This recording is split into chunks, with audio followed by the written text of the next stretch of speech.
Hello, everyone. Welcome to the seventh chapter of our compendium. This is 7 of 26, and this is the second chapter of the founding era. And this chapter covers the administrations of Washington and then John Adams, and in these two sections. And each section has its own dedicated timeline, like what you see here. And this timeline has a bunch of documents and events during the Washington administration. And then this lower timeline here, which has a little bit less content on it right now, is the John Adams administration. So let's look at the Washington administration. The very first document that we have for this chapter is Washington's inaugural address. I have a video of me reading it. And this was delivered on April 30th, 1789, at Federal Hall in New York City. George Washington's first inaugural address framed the new presidency as an act of reluctant duty at a moment when the survival of the Constitution itself was uncertain after years of weakness under the Articles of Confederation. He emphasized that the legitimacy of the new federal government rested on public virtue, constitutional restraint, and divine providence, presenting himself not as a ruler, but as a temporary steward bound by law and accountable to the people. In doing so, Washington established the enduring model of the American presidency as powerful yet limited, energetic yet republican, setting the tone for civilian government under a written constitution rather than personal authority. So if you want to read or listen to George Washington's first inaugural address, you can do so here. Georgia will create its 1789 state constitution. Washington will give a letter to the United Baptist Churches of Virginia on the First Amendment. And so this is one of many letters that the presidents will send to different movements. This is a religious one, and so yeah, this is very important. Maybe not very important, but if you want to understand the founding fathers and especially the first few presidents and how they addressed certain issues, like with the First Amendment and freedom of religion, then I suggest reading these letters. Thomas Jefferson, which I'll be talking about tomorrow, wrote a famous letter about the First Amendment as well, and how the First Amendment established a wall of separation between church and state. And that's pretty much the main opinion of the first few presidents, of keeping religion and the state as separate from each other as possible. And it's interesting that the first four presidents were very unique religiously. George Washington, some people are speculating, wasn't a Christian. He never talked about Christ in most of his work.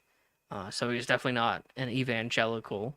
And his view of providence is pretty different from the normal view of God's intervention, and especially when it comes to Jesus Christ.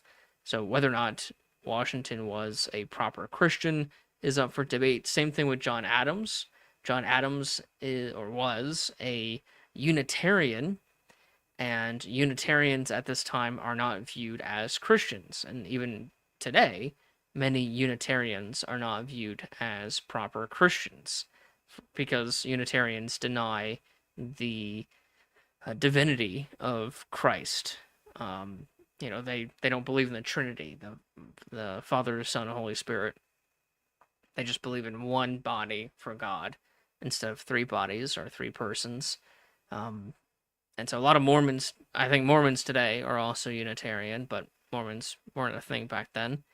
And so, yeah, the first president, questionable Christian, talked about providence a lot. They definitely believe in God, but not in the proper normal, streamlined Christian way. Washington and Adams, but also Thomas Jefferson and Madison were more deistic. Um, for Madison, I think he was more of the normal type of Christian at this time, although he is a huge component, a huge proponent of separation of church and state.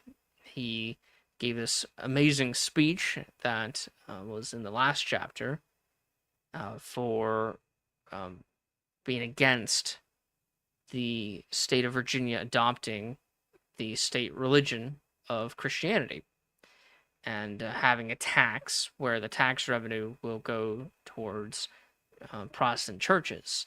And so that was Madison who opposed that. So this is one of many letters like that from the first four presidents. If you're interested in the religious issue and want to understand how the early presidents thought about religion and the state. Let's see, Washington writes a letter to James Madison of his support for the Bill of Rights. This is early into the Washington administration. First act signed by Washington, which is the Oath of Office Act. First act passed by Congress prescribed the text of and procedure for administering the oath and read simply, I blank do solemnly swear or affirm, as the case may be, that I will support the Constitution of the United States. So that is the very first act that is signed by Washington, the first act passed by Congress, which is a very simple oath of office act. James Madison writes an address supporting the idea of the Bill of Rights. Bill of Rights have yet to be proposed yet. Washington goes and has surgery for an infection. Then you have the very first Tariff Act passed under the Constitution, the Tariff Act of 1789. The Senate votes on the president's removal power, tie broken by John Adams in favor of the president. So there is a debate in Congress at this time where the president could not fire a secretary or anyone in the executive branch without the approval of the Senate, since it requires the approval of the Senate in order to approve of that position, of that person in that position. So if the Senate is needed to approve a position, the Senate should be needed to remove the person from that position. And Washington and John Adams will argue against that, and this is a debate in the Senate, especially, and it's a tie. And when there's a tie in the Senate, the vice president, who is the president of the Senate, will break the tie. And the president of the Senate, or the vice president, is John Adams, and he is very much in favor of executive authority. You have the Department of Foreign Affairs. This will be renamed the Department of State, is established. The Department of War, which will become the Department of Defense, is established. And then the Department of the Treasury is established. And you have the establishment of the judicial branch. Not the Constitution, but the lower courts. Not the federal or the Supreme Court, but then the lower courts is established by the Judiciary Act of 1789. Resolution of First Congress submitting the 12 amendments. John Jay becomes the first Chief Justice of the Supreme Court. Washington makes a famous Thanksgiving proclamation on October 3rd, 1789. Jay swears in as Chief Justice. New Jersey is the first state to ratify the Bill of Rights. North Carolina finally ratifies the Constitution. Maryland ratifies the Bill of Rights. North Carolina ratifies the Bill of Rights. Jefferson's account of the 1790 Compromise, which will happen in, of course, 1790. So let me just take a quick break and look at 1789. So you have all this going on. You have the first acts being passed by Congress. You have James Madison proposing the Bill of Rights. You have the first Tariff Act. You have the first three departments being established. You have the judicial branch being established, and the first Chief Justice. And you, by the end of the year, have a few states which ratify the Bill of Rights. And so that's a lot going on for the first year.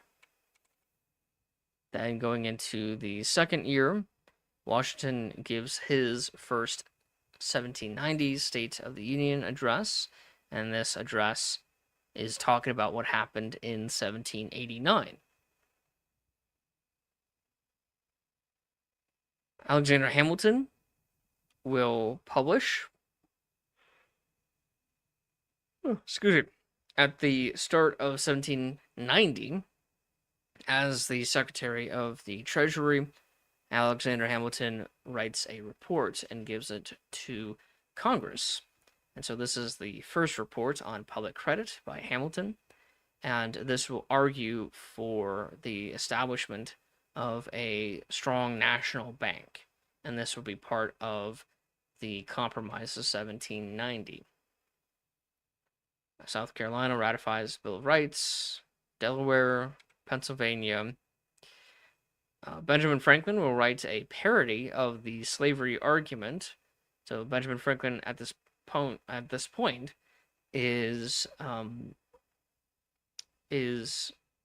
a abolitionist, and he will take the arguments that many pro-slavery people will use, and he'll flip it by saying that by pretending to be a Muslim who is enslaving Christians and using religion to justify the enslavement of Christians, in order to show how ridiculous it is for Christians to use religion to justify either other Christians or other people.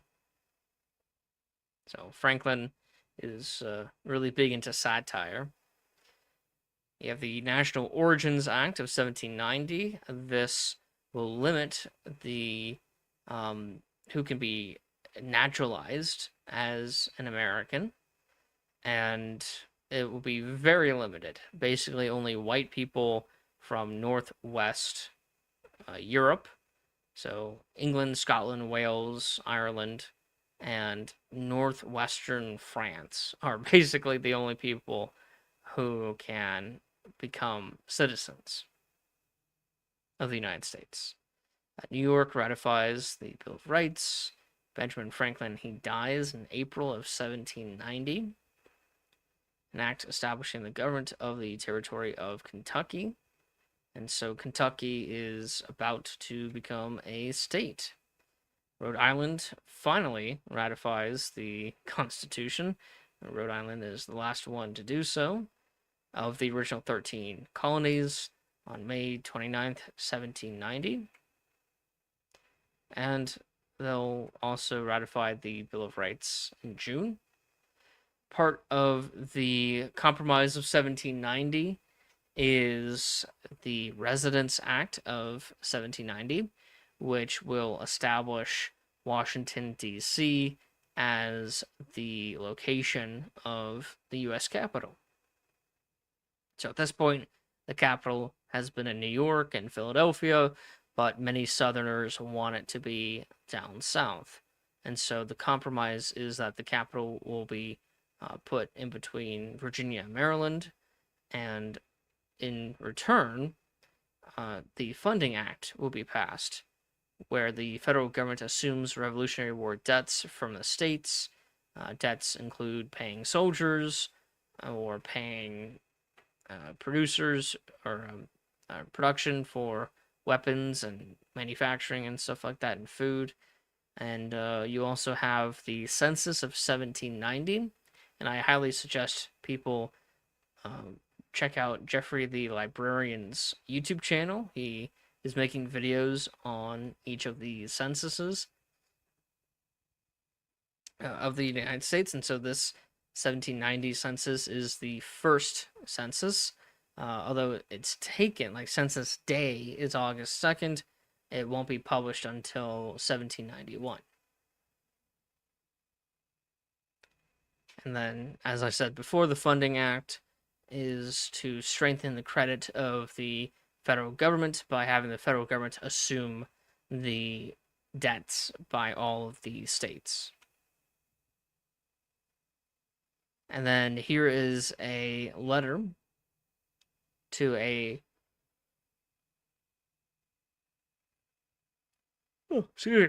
here is a letter to I think it was a Jewish synagogue who sent a letter to Washington first asking for the members of their community to be exempt from military service.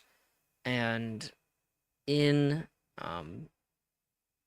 in this letter, Washington will argue that forced service isn't a violation of religious conviction because civil service is in service to the civil society, not to any religion. And so you may be religious and you may think that your religion doesn't call you to civil service, but Washington will argue that no, you have an obligation. You have an obligation to serve your society and to provide civil service, because that has nothing to do with religion. So this, I mean, I agree with this. I think that civil service should come before personal belief, because the civil service is more important than what your laziness from your beliefs might suggest. So I do think it's laziness and immaturity to not contribute to your society. Then you have the Pennsylvania Constitution of 1790 that gets passed. As per the Residence Act of 1790, the capital moves from New York City to Philadelphia in preparation of going to D.C., which will take a couple years still. And you have Washington's second 1790 State of the Union address. This is done at the end of the year. So the first 1790 address is at the beginning of the year, talking about what happened in 1789. This address, this State of the Union address, will cover what happened in 1790. But they both happen in 1790. Hamilton gives a second report on public credit, where he proposes, yet again, a national bank. And Congress passes the whiskey excise tax, and that will become very important because the whiskey rebellion will happen. You have an act to admit the state of Kentucky. Hamilton's opinion on the constitutionality of a national bank. So Hamilton is now writing essays in order to convince people to support the creation of a national bank. Thomas Jefferson will give his own opinions. He will be against creating a national bank. Vermont is admitted into the Union. You have the Bank Act of 1791, first Bank of the United States established.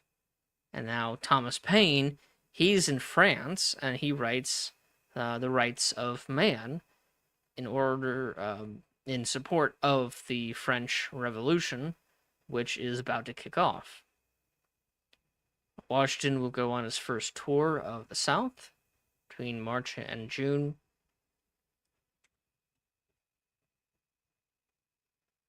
You have the Treaty of Holston, which will be a treaty with a number of native tribes. Yet you have West v. Barnes, which is one of the first Supreme Court decisions of the United States Supreme Court. You have Washington's 1791 State of the Union address. Vermont will ratify the Bill of Rights. You have the Battle of the Wabash, or also known as St. Clair's defeat, and this is the worst defeat in U.S. military history by Native Americans. You have the ratification of the Bill of Rights, so enough states will. Virginia is the last state needed to ratify the Bill of Rights. The Coinage Act of 1792, just creating coinage for the country. Kentucky will create its own constitution, 1792. You have the Militia Acts of 1792. This is going to be important for the Whiskey Rebellion. You have the Button Wood Agreement. This will create Wall Street. So this is the first stock exchange being created in the new United States. You have the admission of Kentucky goes into effect. You have the Delaware Constitution of 1792. James Madison will write an essay called A Candid State of Parties, where it's a dialogue between a Republican and a Federalist. And, of course, it's a very biased dialogue where you have a person asking questions. It's almost like a party platform debate, but it's told by one perspective, the perspective of James Madison, who is a Republican. Of course, historians call the original Republicans the Democratic Republicans. One, that was a term used by the Federalists to demean the Republicans, and also because the Democratic Party comes from the original Republican Party. So you have the Republican Party of Madison and Jefferson, which will evolve into the Democratic Party of Andrew Jackson. So don't be confused when I talk about Republicans. At this time, I mean the Democrats. I don't mean the current Republican Party that was founded in 1856.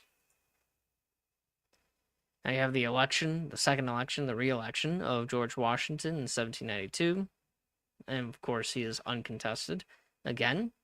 And Washington's 1792 State of the Union address.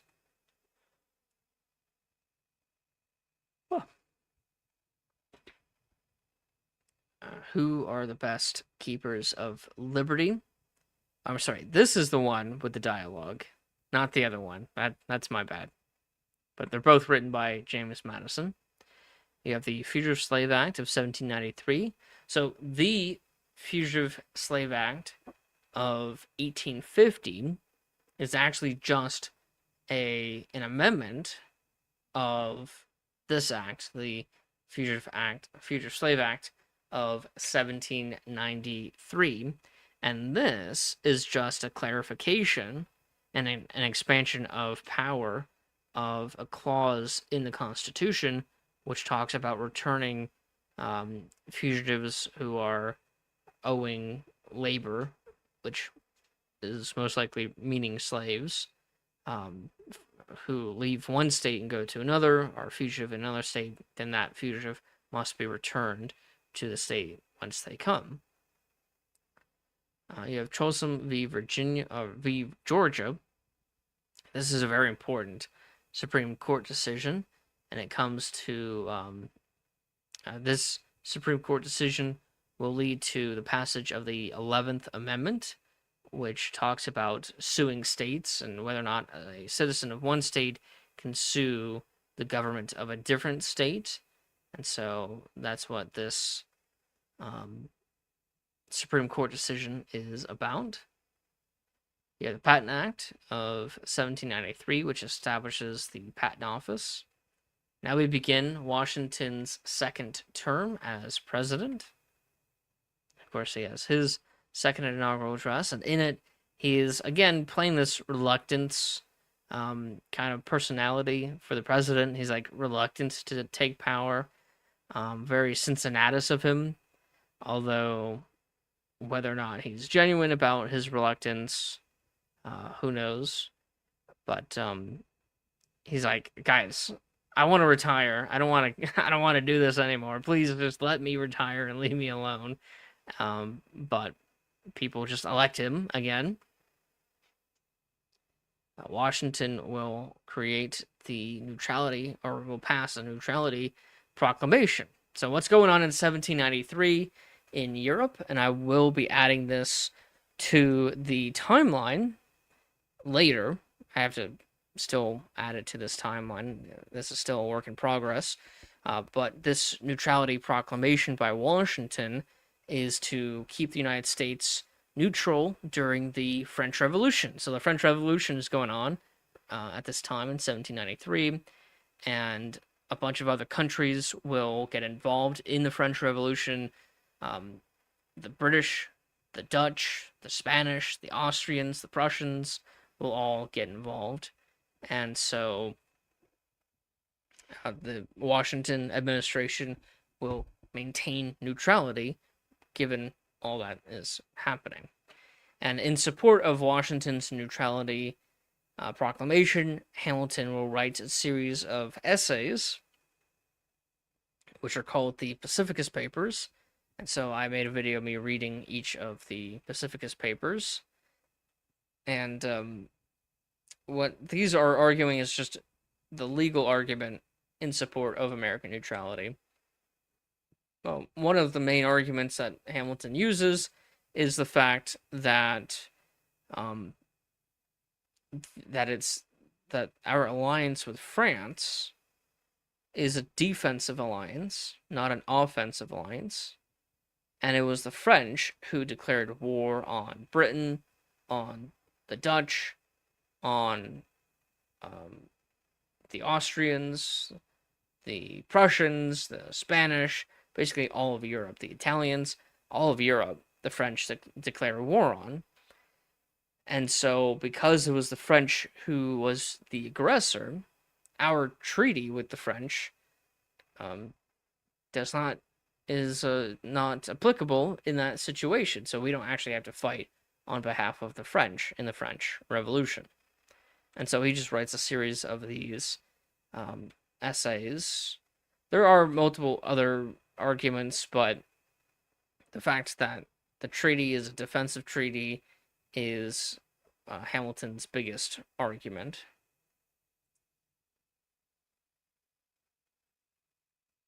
Sadly, one of my favorite founders, Roger Sherman, he dies after a long career in public service. He is the only American to sign the Continental Association, Declaration of Independence, Articles of Confederation, and the Constitution.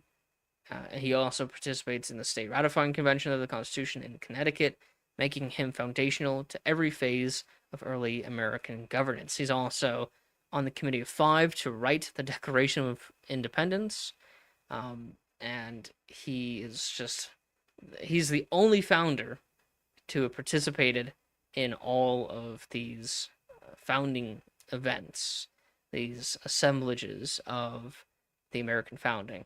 So to me, Roger Sherman is the VIP, or the VIF, the very important founder that is totally underrated. Now, do I agree with everything that Roger Sherman believed in? When you read the Constitutional Convention journal, Roger Sherman gives a very aristocratic perspective of government. He definitely is an anti-democracy kind of guy, so I don't necessarily agree with him on that. But he was the one who came up with the, or at least the one to propose, the Connecticut Compromise, also known as the Great Compromise of 1787, which established not only a bicameral legislature, but that each house of the legislature will be representing a different demographic. So the House represents congressional districts and the people therein, while the Senate represents states, whole states, and the people therein. And so having a bicameral system where each house represents a different but overlapping constituency is a very important concept a very important frame for our Constitution and our representative government. Now, of course, the Senate is not elected by the people at this time. That would be the 17th Amendment. So, not yet, but it represents the whole state and elected by the state legislatures, who themselves are elected by the people. And so the Senate's indirectly elected by the people, not directly elected by the people. Now, James Madison will write a series of counter arguments to Pacificus, which is written by Hamilton, called the Helvidius Essays, and so I have all those here as well. Washington will give his 1793 State of the Union address on December 3rd. And because of Washington's neutrality during the French Revolution, Thomas Jefferson will resign from the State Department. And it is at this time that Thomas Paine will publish The Age of Reason, which is a pretty impressive work. I'm a huge Thomas Paine fan, and so I hope you guys will also read Thomas Paine, as much Thomas Paine as you can. Now, I especially like his American Revolutionary War work, like Common Sense and the American Crisis series, but post American Revolution, when the French Revolution is going on, Thomas Paine is going to be in France writing things like The Rights of Man and now The Age of Reason. We have the patent for the cotton gin, and which was patented on March 14th, 1794. Now, during the Washington administration, he will pass an act outlawing the exportation of slaves. So if you guys read the Constitution, you'll notice that there's a clause which prevents Congress from passing any law to outlaw the importation of slavery, but not the exportation of slavery. And so Washington signs this act outlawing the exportation of slavery, and after 20 years since 1788, which will be 1808, then Congress can pass a law outlawing the importation of slavery, and we will talk about that act in the next chapter. Then you have the proclamation for dispersing the Whiskey Rebellion. So now the Whiskey Rebellion's going on. You have, at the same time, the final battle of the Northwest Indian War, which is the Battle of Fallen Timbers. Then you have the Whiskey Rebellion going on. And you have the infamous Jay Treaty, which was negotiated by John Jay and the British, and it will be a very, very hated treaty in the United States. You have the Second Naturalization Act, this time of 1795, which will clarify who can enter the country and become a U.S. citizen, which again is very limited to white freemen of good character from northwestern Europe, essentially. And you have the ratification of the 11th Amendment, which happens on February 7th, 1795. Thomas Paine writes a dissertation on first principles of government, another very impressive work by Thomas Paine.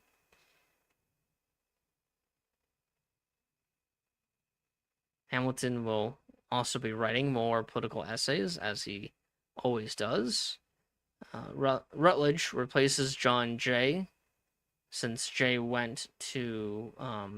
will retire from being Chief Justice, and he is replaced by Rutledge. A treaty of friendship, limits, and navigation between Spain and the United States is established, which opened up the Mississippi. During the post-American Revolution, Spain will close the Mississippi from the United States, which is one of many reasons why the Constitutional Convention happened in the first place. It is to deal with foreign threats more peacefully, like Spain, England, France, and so on and so forth. Tennessee will pass its Constitution of 1796. Ellsworth will become Chief Justice. Jefferson will write a letter to an Italian diplomat called Mazzini, and in this letter, he will criticize George Washington, and this will be very damning for Jefferson in the election. And once it is made public, and John Adams will win the election, not because of this letter, but because of other things, some shenanigans with Hamilton that we'll get into soon. But this letter certainly didn't help with the public perception of Thomas Jefferson, since he's insulting George Washington. You have the admission of the state of Tennessee, so now Tennessee is a state. We now have 15, 13, 14, we now have 16 states. Kentucky, Vermont, and Tennessee are 3 states that are admitted to the Union during Washington's administration. Washington will give his farewell address on September 19th, 1796, and the biggest thing that he warns in his farewell address is warning Americans to stay out of foreign affairs. And this is something that I think every American should read, Washington's farewell address. You have the election of John Adams as president and Thomas Jefferson as vice president, even though they are both from rival parties. At this time, the president and vice president are elected on separate ballots, not on the same ticket. And so you can vote a Federalist president and a Republican vice president into office, which does not really work out. And so that system will change after that election. Washington will sign a treaty with Tripoli, which does not end well. We'll see that in the next chapter during the Jefferson administration. The very last document that I have for Washington is Washington's 1796 State of the Union Address. Now we get into John Adams. And so this administration from 1797 to 1801 will have to deal with the quasi-war with France over the XYZ affair. Many Federalists demanded full war, while Adams pursued peace, preserving American independence through diplomacy, even at the cost of his own political standing. At home, fear of foreign subversion led to the passage of the Alien and Sedition Acts, which expanded federal power and ignited a constitutional crisis over civil liberties, free speech, and states' rights. Thomas Jefferson and James Madison responded with the Virginia and Kentucky resolutions, articulating the doctrine of nullification and deepening sectional and ideological divides. Adams left office after the bitter revolution of 1800, which marked the first peaceful transfer of power between rival parties and confirmed the durability of the constitutional system. So very important. And so for John Adams, we have his inaugural address. Adams will address Congress on the conflict with France, which will become known as the Quasi-War. Adams will give his 1797 State of the Union address in November. Adams will address the French attack on Charleston Harbor. This is the leading incident which will lead to the Quasi-War.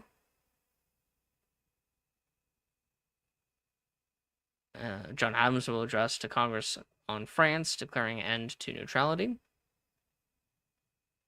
and an end to peaceful negotiations.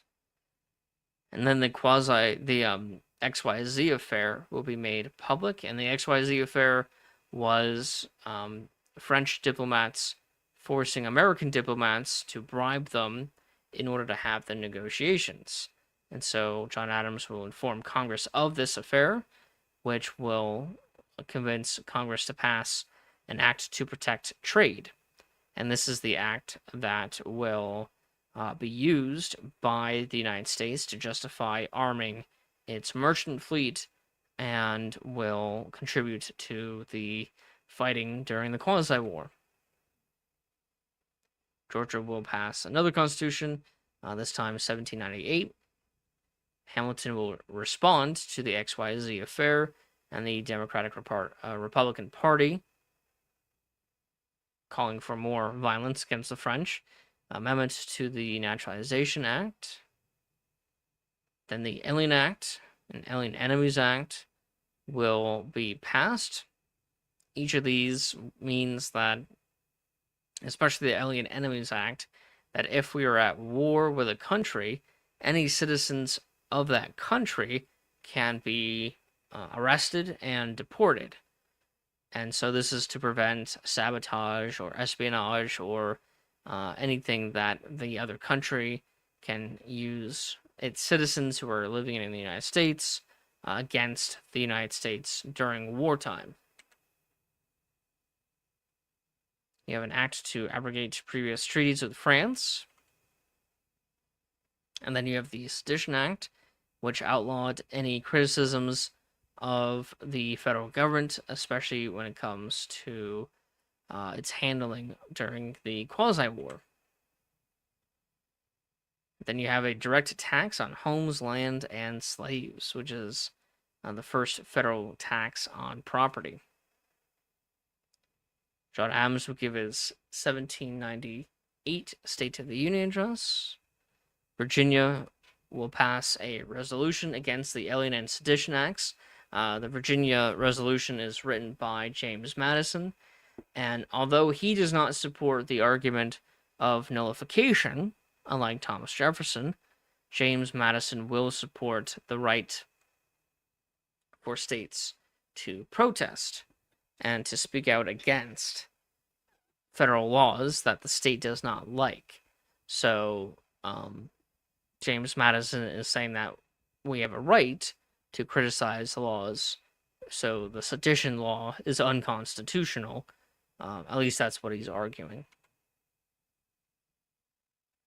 John Adams will call for the militia to quell Fry's rebellion in Pennsylvania over property taxes. So these same property taxes passed in July of 1797 will lead to Fry's rebellion, which Adams will quell. And then we have the sadly, Patrick Henry will die. He died at his Virginia plantation after years of declining health. His fiery oratory helped ignite the revolution, and his insistence on individual liberties shaped the adoption of the Bill of Rights, even though Patrick Henry was against having the Constitution in the first place.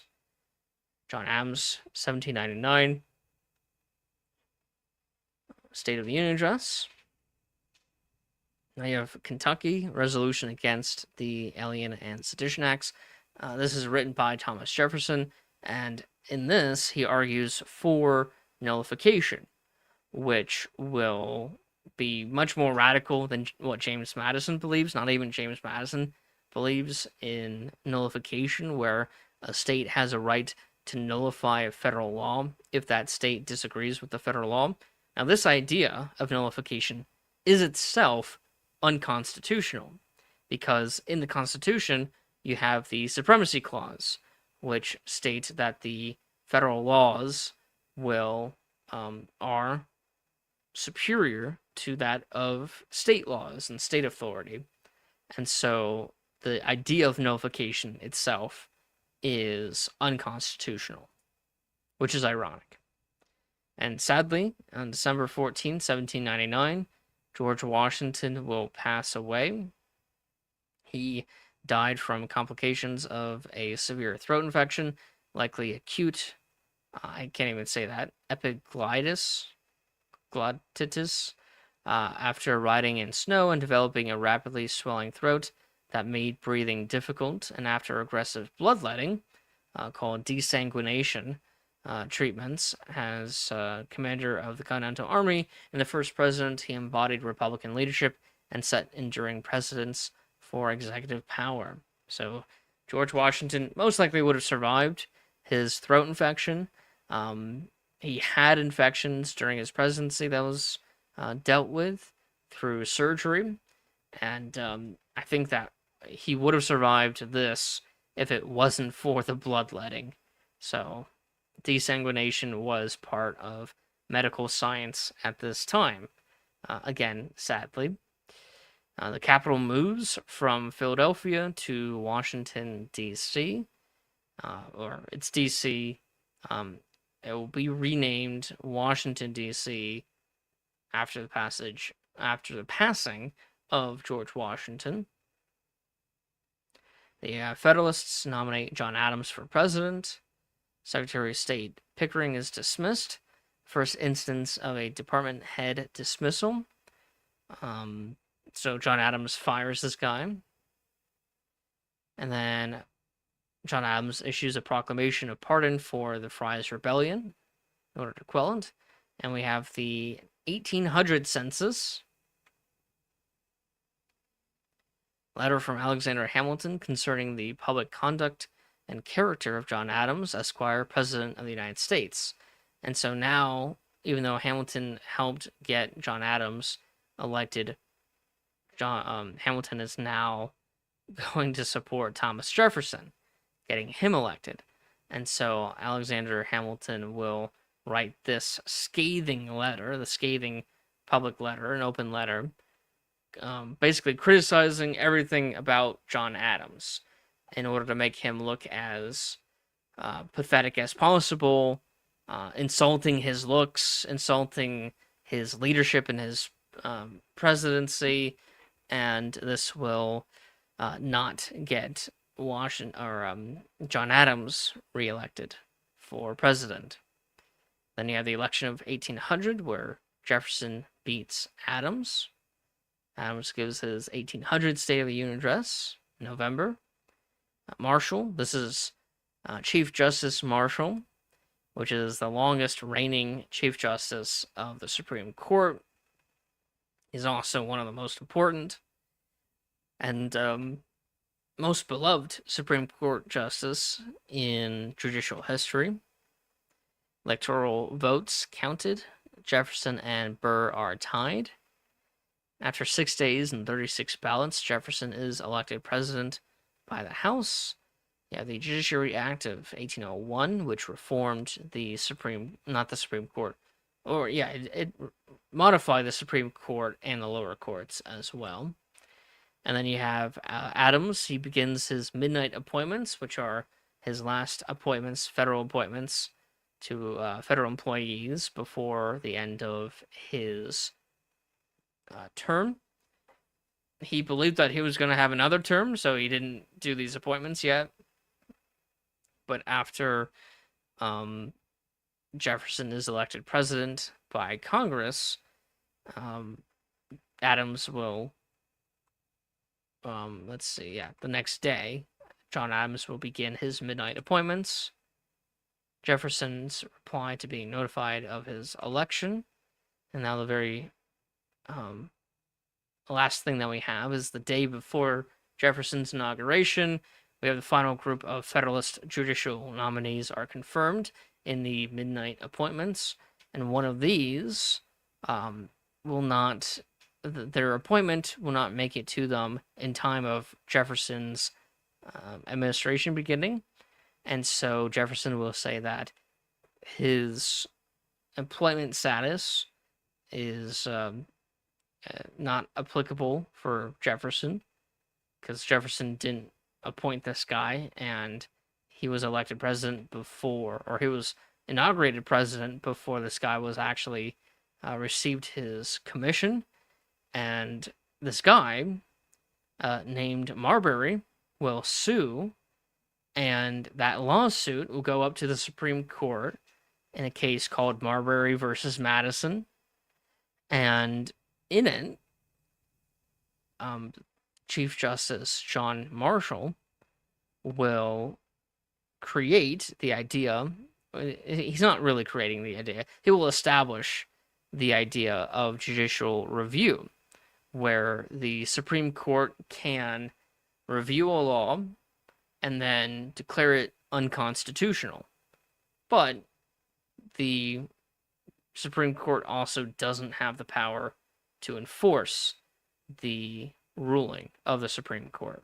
That's up to the other two branches to recognize and respect the Supreme Court. And so this will conclude this chapter. Again, this is chapter 7 of our compendium. Tomorrow I'll be doing a live stream on chapter 8, which is the third and final chapter of the founding era. And it will cover the administrations of Jefferson and Madison. And a lot happens in both of those administrations.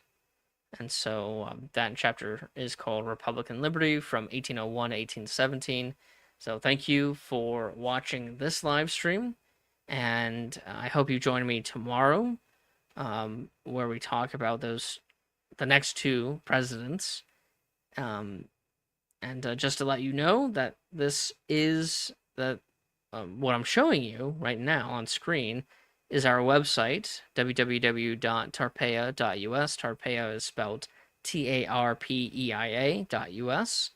And this is our compendium, which is an online library of primary source documents in the format of an interactive timeline that you can look through. And what we have on the timeline are a bunch of documents that you can read the full text of. And we also include a bunch of events as well to give context to the documents that are being published and created at this time, not just this time, but all time from 1492 till today. And so I definitely encourage you guys to check out this website. We are a 501c3 charity, a nonprofit, so all donations are tax deductible. And if you want to volunteer, we are looking for volunteers to help us gather primary source documents, write summaries of each of these documents, make videos reading the documents, curating our curriculum, and other activities and programs that we are working on developing. And so, yeah, I hope you guys, whoever was here, liked this live stream. And I hope you're with me tomorrow, and you can ask questions. I'll be more than happy to answer and engage with the audience. I hope you learned something new of our old history, and I hope to see you tomorrow. So thank you, and have a nice day.